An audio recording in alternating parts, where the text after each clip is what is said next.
நம்ம இன்றைக்கி பார்க்கக்கூடியது குரு பயிற்சி. வரக்கூடிய ஜூன் 2ஆம் தேதி 2026 அன்று குரு மிதுனத்திலிருந்து கடகத்திற்கு பயிற்சியாக போகிறார். இந்த குரு பயிற்சி 12 ராசிக்காரர்களுக்கும் 27 நட்சத்திரத்திற்கும் எப்படி இருக்க போகிறது இந்த வருடம்? ஏன்னா குரு ஒரு வருடத்திற்கு ஒரு வீடு என்ற நிலையில் பயணிப்பார். அவ்வாறு பார்க்கும் பொழுது மிதுனத்திலிருந்து கடகத்திற்கு ஒரு வருட காலங்கள் குரு அங்கே தான் இருக்க போகிறாரு. அந்த குரு 12 ராசிக்கும் 27 நட்சத்திரத்திற்கும் உரிய பலாபலனை தரப்போகிறாரு. எப்பயுமே குரு நின்ன வீட்டை கெடுப்பார் அப்படிங்கிற ஒரு பழமொழி இருக்குது. குரு பார்த்த வீட்டை வளர்ப்பார். அது எதுவாக இருந்தாலும் சரி, நன்மையாக இருந்தாலும் சரி, தீவையாக இருந்தாலும் சரி, குரு பார்த்த வீட்டை வளர்க்கக்கூடியவர். அதனால் இன்றைக்கி குரு பயிற்சியில் நம்ம 12 ராசிக்கும் உரிய நன்மை தீமையை பற்றியும் கோவில் பரிகாரங்கள் பற்றியும் தான் பார்க்க போகிறோம். கடகராசின்னு சொல்லும் பொழுது நமக்கு எல்லாம் யார் நினப்புக்கு வருவாங்க அப்படின்னா, இன்றைய முதலமைச்சர் விஜய் சார் தான் நமக்கு முதல்ல நினைவுக்கு வருவார். ஏன்னா இந்த தேர்தல் நேரத்திலிருந்து அறிவிப்பு வரும் வரையிலும் பார்த்திங்கன்னா ரொம்ப பரபரப்பாக போயிட்டு இருந்த காலகட்டங்கள். 4ஆம் தேதி ரிசல்ட்டு எந்த நிலை அப்படிங்கிற மாதிரி ரொம்ப யோசிக்க வச்சது. ஆனால் கடகராசி நேயர் தான் ஜெயிப்பார் அப்படிங்கிறதுல ஒரு சிறு ஐயமும் இல்லை. ஆனால் இன்றைக்கி நீங்கள் சொல்கிறீங்க, அது அன்றைக்கே சொல்லியிருக்கலாமேன்னு கூட நீங்கள்லாம் நினைப்பீங்க. அரசியல் பற்றி நம்ம பேசக்கூடாது. அரசியல் தேர்தல் அந்த இதெல்லாம் நம்ம கணிச்சு வெளியில் சொல்கிறது அவ்வளோ சிறப்பானதாக இருக்காது. ஏன்னா ஒரு நபர் மட்டுமே இல்லை, இதில் பல பேர் போட்டி போடுறாங்க. அப்போ அந்த போட்டி அப்படின்னு வரும்பொழுது பார்த்திங்கன்னா ஒருவரோட மனதை இன்னும் நம்ம புண்படுத்துகிற மாதிரி இருக்கும், ஒருவருக்கு ஆறுதல் சொல்கிற மாதிரி இருக்கும், ஒருவருக்கு பார்த்திங்கன்னா வெற்றி வாய்ப்பை நிறைய தராங்க அப்படிங்கிற மாதிரி ஒரு தனிப்பட்ட ஒரு கருத்து சொல்லக்கூடாதுங்கிறதுனால தான் எதுவும் எந்த ஒரு வீடியோவும் நான் போடலை. ஆனால் கடகராசி, கடக லக்னம், 3 நட்சத்திரங்கள் பயணிக்கக்கூடிய ராசி. அது ஒரு நீர் ராசி. காலபுருஷனுக்கு 4வது ராசி. அதில் தான் குரு உச்சமாகிறாரு. ஏன்னா சந்திரன் ஆட்சியாகவும் குரு உச்சமாகவும் இருக்கக்கூடிய வீடு. ஆனால் செவ்வாய் நீச்சம் தானே அப்படின்னு சொன்னாலும் செவ்வாய் பார்த்திங்கன்னா எல்லாத்திற்கும் கெடுதல் செய்ய மாட்டார். செவ்வாய் அப்படிங்கிறது ஒரு இரத்தக்காரகன், உடன் பிறந்த சகோதர சகோதரிகளை குறிக்கும் கிரகம் தானே ஒழிஞ்சு ஆளும் தன்மைக்கு அப்படின்னு பார்த்திங்கன்னா சூரியன் தான் பிரதானமாக வருவார். அப்போ இந்த எலெக்ஷன் வச்ச காலகட்டத்தில் சூரியனோட நிலை எல்லாத்துக்குமே தெரியும் எப்படி இருந்தார் அப்படின்ட்டு.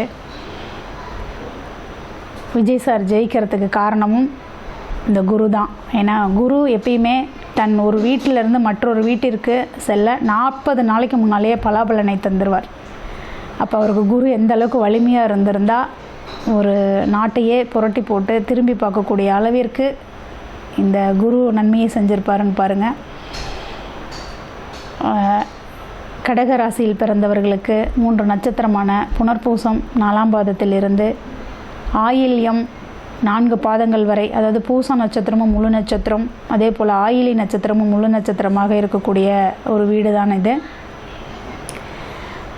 இந்த ராசி நட்சத்திரத்தில் பிறந்தவர்கள் பார்த்திங்கன்னா உண்மையிலுமே ரொம்ப கொடுத்து வச்சவர்கள் அப்படின்னு சொல்லலாம். ஏன்னா கடகராசி அப்படின்னா ராமரோட நட்சத்திரமான புனர்பூசமும் அங்கே தான் இருக்குது. குரு அப்படின்னு சொல்லக்கூடிய இந்த பிரகஸ்பதி பிறந்த நட்சத்திரமும் அங்கே தான் இருக்குது, பூச நட்சத்திரம். வள்ளலார் ஜீவசமாதி அடைந்த இடமும் அதுதான். அப்போ பார்த்திங்கன்னா எவ்வளோ அற்புதமான வீடு அந்த கடக வீடு என்பது. ஏன்னா காலபுருஷத்தில் மோட்ச வீடாகவும் வருவார், மோட்ச ராசியாகவும் வருவார். அப்போ ஒரு மனிதனுக்கு தேவையான அனைத்து நன்மைகளையும் கொடுத்து மேன்மைப்படுத்தக்கூடிய இடமாக இருப்பது அந்த கடக வீடு. கடக வீட்டை பற்றி பேசணுன்னா மணிக்கணக்கில் பேசலாம். இருந்தாலும் நம்ம குரு பயிற்சிக்குள்ளார என்று போயிடலாம். கடகராசியில் பிறந்தவர்களுக்கு இந்த வருஷம் எப்படி இருக்கும் அப்படின்னா உண்மையிலுமே அற்புதமான ராசியாக இருக்குங்க இந்த குரு பயிற்சி. ஏன்னா குரு கடகத்திற்கு 6, 9 குடைவன். 6ஆம் இடம் என்பது எதிரி. பாருங்கள் எவ்வளோ எதிரிகளை எவ்வளோ ஒரு போட்டி போட்டு அந்த போட்டியிலிருந்து ஜெயிச்சார் அவருன்னு சொல்லி நம்ம விஜய் சாரை பார்த்தோம். அப்போ 6ஆம் இடம் என்பது எதிரிகளை சுட்டி காட்டக்கூடிய இடமாகவும் வன்பு வழக்குகளை சுட்டி காட்டக்கூடிய இடமாகவும் தான் இருக்கும். அதே சமயத்தில் 9ஆம் இடம் என்பது பாக்கியம். ஒரு மனிதனுக்கு தேவையான அனைத்து நன்மைகளும் பாக்கியாதிபதி துணை இல்லாமல் நடக்காது. எப்பயுமே பிறந்ததிலிருந்து இறப்பு வரையிலும் நன்மையை செய்யக்கூடியவன் யாராக இருப்பார்னா பாக்கியாதிபதி தான். ஏன்னா நம்ம சொல்லுவோம் என்ன பாக்கியம், அவங்க என்ன பாக்கியம் என்ன புண்ணியம் பண்ணாங்களோ அப்படின்னு. அப்போ 5ஆம் இடமும் 9ஆம் இடமும் ஒருவனுக்கு நன்றாக இருந்து விட்டால் அவங்க எல்லா விஷயத்தையும் முன்னென்னு செஞ்சுட்டு போயிட்டே இருக்கலாம். அப்போ பாக்கியாதிபதி உச்சமாகக்கூடிய வீடு லக்னத்தில் ராசியில் அப்படின்னு பார்த்திங்கன்னா இந்த கடகம்தான். இப்போ அவர் அங்கே அமர்வதற்கான இடத்தை ஒதுக்கி கொடுத்து அந்த இடத்த எவ்வளோ ஒரு சிறப்பாக வச்சுருப்பார் அப்படின்னு பாருங்கள். அப்போ பாக்கியாதிபதி துணை இல்லாமல் திருமணமோ குழந்தை பேரோ வேலை வாய்ப்போ கல்வியோ எதுவுமே இல்லை. அப்போ பாக்கியாதிபதி துணை எந்த நட்சத்திரக்காரர்களுக்காக இருந்தாலும் பாக்கியாதிபதி துணை வேணும். அப்போ கடகராசிக்கு 6, 9 குடையவனாக இந்த குரு ஒருவர் கடகத்தில் உச்சமாகக்கூடிய ஒரு காலநிலை. கடகராசியில் பிறந்தவர்களுக்கு எல்லாமே நன்மை பயக்கக்கூடிய ஒரு காலநிலை. அதே சமயம் 2ஆம் இடம் சிம்மம், அந்த சிம்மத்திற்கு குடும்பஸ்தானத்திற்கு குரு 12இல் உச்சம். கட்டாயம் கோர்ட்டு குடும்பத்தின் மூலியமாக கோர்ட்டு கேஸு வம்பு வழக்கு, உடனே கணவன் மனைவிக்குள்ளார வம்பு வழக்கு இல்லைனாலும் சொத்தின் மூலியமாகவாது ஒரு வம்பு வழக்கு கோர்ட்டு கேஸுன்னு ஏறக்கூடிய ஒரு காலகட்டம் தான் இந்த நிலை. அதனால் அதுவும் கொஞ்சம் சற்று கவனமாக தான் நம்ம பார்க்கணும். அதே போல் கன்னி 3ஆம் இடமாக வரும் இந்த கடகத்திற்கு.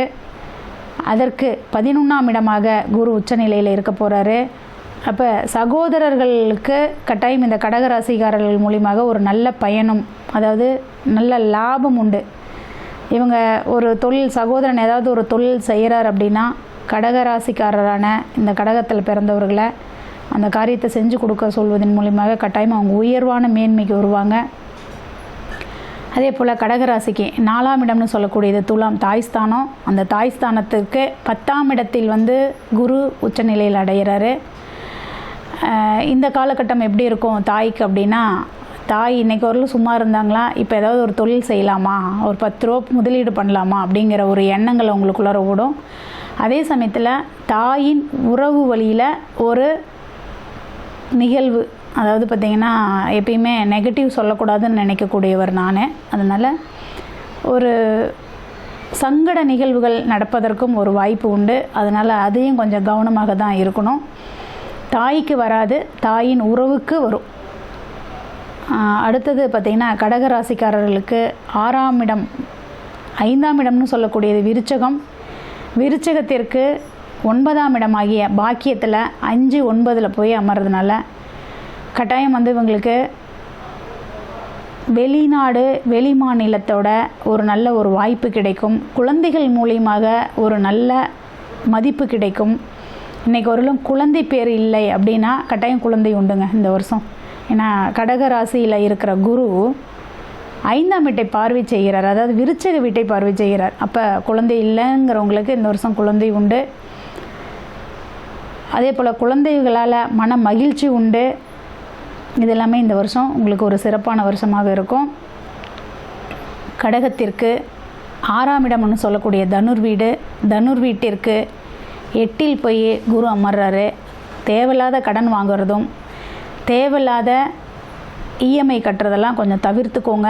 ஏன்னா இந்த தருணத்தில் நீங்கள் கடன் வாங்கினீங்களா அந்த கடன் உங்களுக்கு மேன்மேலும் வளருமே ஒழிஞ்சு குறையாது. அதனால் கடன் வாங்குவதை தவிர்த்து கொள்ளுங்கள். எதிரிகளை வளர்த்து கொள்ளாதீர்கள். எதிரிகளையும் நண்பராக பார்க்க கற்றுக்கொள்ளுங்க, அவ்வளோதான். அதே போல் கடகத்திற்கு 7ஆம் இடம் மகரம், சமசப்தத்தில் குரு உச்சம்.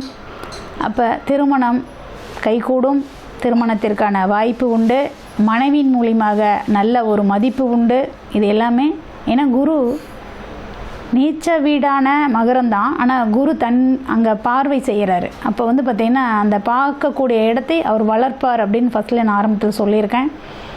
அப்போ மனைவிக்கு ஒரு நல்ல ஒரு பேர் உண்டு, புகழ் உண்டு. இந்த தருணத்தில் கணவன் மூலியமாக சப்போர்ட் உண்டு. மெயினாக இன்றைக்கி வரலும் எங்கள் வீட்டுக்காரர் எனக்கு எந்த சப்போர்ட்டுமே பண்ணலைன்னா கூட இந்த காலகட்டத்தில் அந்த சப்போர்ட் எல்லாமே கிடைக்கும். அது மாதிரி நல்ல ஒரு வாய்ப்பை கொடுக்கக்கூடிய ஒரு வருடமாக இருக்கும். கடகத்திற்கு 8ஆம் இடம் அப்படின்னு சொல்லக்கூடியது கும்பம். அப்போ இந்த கும்பத்திற்கு பார்த்திங்கன்னா 6ஆம் வீட்டில் போய் குரு உச்சமாகிறாரு 8-6. அப்போ 6-8 8-6 எல்லாமே வந்து பார்த்திங்கன்னா ஒரு அபசகுனங்களை குறிகாட்டுது அப்படிங்கிற மாதிரியே பேசி பேசி பழகிட்டோம். ஆனாலும் புதிய முதலீடுகள் எதுவும் பண்ண வேண்டாம், கடன் வாங்கி முதலீடு செய்ய வேண்டாம், நண்பர்களிடம் பகைத்து கொள்ள வேண்டாம். இவ்வளோதான். உடல்நிலையில் கொஞ்சம் சற்று கவனம் வேணும். நம்ம அதிகமாக உழைக்கலாம் அப்படின்னு சொல்லி ஓடுறதும் இருக்கக்கூடாது. நம்ம உடல்நிலையும் நம்ம கவனமாக பார்த்துக்கலாம், அவ்வளோதான். அதே போல் பார்த்திங்கன்னா கடகத்திற்கு பாக்கியம் அப்படின்னு சொல்லக்கூடியவர் மீனக்காரர் குரு, அவரே வந்து லக்னத்தில் உச்சமும் ராசியில் உச்சமாகவும் அமர்றாரு. அப்போ 9ஆம் வீட்டுக்கு 5ஆம் இடம் கட்டாயம் தகப்பனுக்கு பூர்வீக சொத்தில் பிரச்சனை உண்டு பண்ணும். என்னங்க நல்ல பலன் தானே கொடுக்கணும் அப்படின்னாலும் இந்த இடத்துல வந்து பார்த்திங்கன்னா 9-5 தகப்பனுக்கு 5ஆம் இடமாக அது மாறும். அப்போ தகப்பனுக்கு 5ஆம் இடம் அப்படின்னா பூர்வீக சொத்து. பூர்வீக சொத்து உச்சமாக இருக்குதே குரு, அப்போ நல்லது தானே செய்யணும்னா, உச்சமாக இருக்கக்கூடிய கிரகங்கள் அனைத்தும் நல்லது தான் செய்யணுங்கிறதும் இல்லை, நீச்சஸ்தினத்தில் இருக்கக்கூடிய கிரகங்கள் அனைத்தும் தீமை தான் செய்யணுங்கிறதுலாம் இல்லை. அவங்க நிற்கக்கூடிய வீட்டிற்கான பலாபலன் என்னவோ அதை செய்வாங்க. ஆனால் குரு பார்க்கறதுனால சொத்தில் பிரச்சனையை கொடுத்தாலும் தீர்ப்பு என்னவோ இவங்களுக்கு சாதகமாக தாங்க இருக்கும். அப்போ எவ்வளோ பிரச்சனை வந்தாலும் எவ்வளோ அடித்தாலும் தாங்கி கொள்ளக்கூடிய நபராக இருப்பார் இந்த கடக ராசியில் பிறந்த தகப்பனார். அடுத்தது மேஷம். மேஷம் வந்து 10ஆம் இடமாக வரும். செவ்வாய் வந்து குருவோட இந்த குரு உச்சமாகக்கூடிய வீட்டில் நீச்சமாகிறாரு. இவங்களுக்கு வேலை வாய்ப்புலாம் எப்படி இருக்குன்னா, இப்போ நிறைய இன்டர்வியூ அட்டன் பண்ணுவாங்க, வேலை நல்ல வேலை கிடைக்கும், பயந்துக்கவே வேண்டாம். ஏன்னா 10ஆம் வீட்டத்திற்கு குரு போய் 4 இடமாற்றம், கட்டாயம் இடமாற்றம் உண்டு. இடம் மாற்றிக்கணும்னு இவங்க விருப்பப்பட்டு இடம் மாற்றிக்கலாம், அந்த மாதிரி ஒரு வாய்ப்பை கொடுக்கும். 11ஆம் இடமாக வரக்கூடியது ரிஷபம். அந்த 11க்கு 3ஆம் இடத்தில் குரு உச்சம். அப்போ சகோதரர்கள், மூத்த சகோதரர்களிடம் ஒரு நல்ல பரஸ்பர உறவு முறை இருக்கும் இவங்களுக்கு. அதே சமயத்தில் லாபம் அப்படின்னு பார்த்திங்கன்னா இவங்க வந்து இந்த ஷேர் மார்க்கெட்டு இதெல்லாம் வந்து முதலீடு செய்ய வேண்டாம். செஞ்சால் கொஞ்சம் அதில் ஏதாவது ஒரு அடி வாங்கிறதுக்கு, சறுக்கல் கொடுக்கறதுக்கும் வாய்ப்பு இருக்குது. தேவையில்லாத இன்வெஸ்ட்மெண்ட்டும் வேண்டாம். அதே போல் லக்னத்திற்கு 12ஆம் இடமாக மிதுனம் வரும். அந்த மிதுனத்திற்கு 12ஆம் வீட்டிற்கு லக்னத்தில் வந்து, அதாவது ராசிக்கு வந்து கடகத்தில் குரு அமர்றதுனால இவங்க திடீர்னு வெளியில் பயணிக்கலாம், வெளியில் போகணும் அப்படின்னு ஆசைப்படக்கூடிய ஒரு நபராக இருந்தால், அதாவது சொல்லாமல் திடுதிப்புன்னு வந்து பார்த்திங்கன்னா ப்ரோக்ராம் போட்டு கிளம்பிடுவாங்க. ஏன் என்ன அப்படின்னு கேள்வி கேட்குறதுக்குள்ளாரையே அவங்க பேக் பண்ணிவிட்டு ரெடி ஆயிடுவாங்க. இல்லைங்க, திடீர்னு ஒரு 3-4 ப்ரோக்ராம் போட்டோம், ஒரு 4 ப்ரோக்ராம் போட்டோம், வெளியூர் போகலான்னு. அதே சமயத்தில் மருத்துவ செலவு அப்படிங்கிறதுல கொஞ்சம் கவனம் வேணும். கொஞ்சம் அதுலேயும் கொஞ்சம் கவனமாக இருங்க. உங்களுக்கு இந்த தகவல் பிடிச்சிருக்குன்னு நினைக்கிறேன். தெய்வம் அப்படின்னு பார்த்தீங்கன்னா உங்களோட குலதெய்வத்தை வழிபாடு பண்ணுங்கள்.